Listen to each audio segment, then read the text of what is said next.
তো বন্ধুরা, বাড়িতে আসলাম। বাড়িতে আসার পরে এই যে আমার ভাইজি দেখো লজ্জা পাচ্ছে ভিডিও করার জন্য।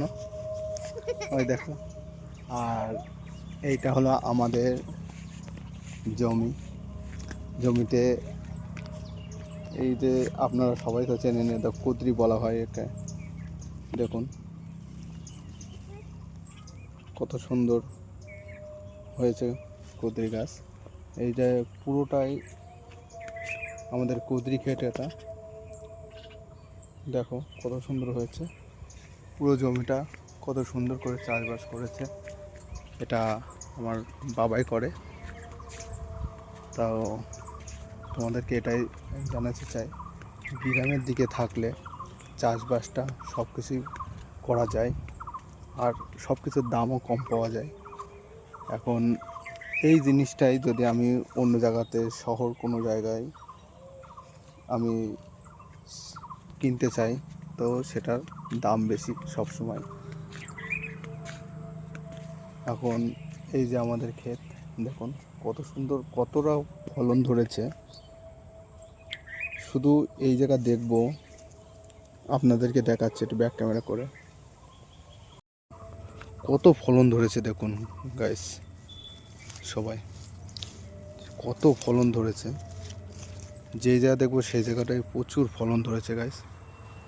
এটা আমাদের এই জায়গাটা, এই যে এটা কলা গাছ, একটা বড় কলার কান্দি হয়েছে। আর এই পুরোটা এই জায়গাটা পাট গাছ হয়েছে, আপনারা সবাই চেনেন।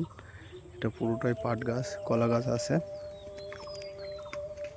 আর গাইস এত সুন্দর ফসল হয়েছে কি বলবো। সবজি চাষ এর দাম নেই অবশ্য, দাম পাচ্ছে না। ফলন অনেক হলে তখন দাম একটু কমে যায়।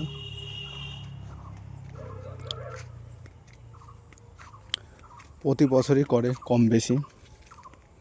দেখুন লঙ্কা গাছ, এত বড় একটা লঙ্কা গাছ হয়েছে, এর কোনো ফলনই নেই এই মুহূর্তে। এসো তুমি, এসো আমার সাথে সাথে। দেখো গাইস, এইটা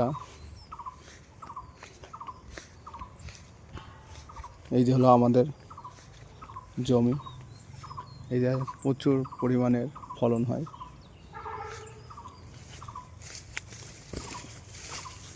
এই যে আমাদের একটা পেয়ারা গাছ আছে, পেয়ারা গাছে প্রচুর পেয়ারা হয়েছে। কিন্তু কি বলবো, এত মিষ্টি খেতে পেয়ারা, যে শুধু এতে পেয়ারা পেয়ারা পেয়ারা। দেখো অনেকটা পেরেছি আমি,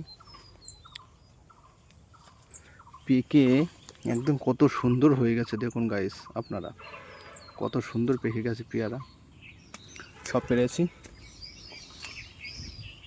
আপনাদেরকে পেয়ারা গাছটা ভালোভাবে দেখাই গাইস। দেখুন এই যে কত পেয়ারা ধরেছে, দেখলেই খেতে ইচ্ছে করবে। দেখুন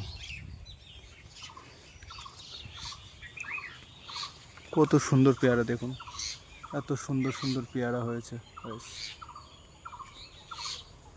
দেখুন।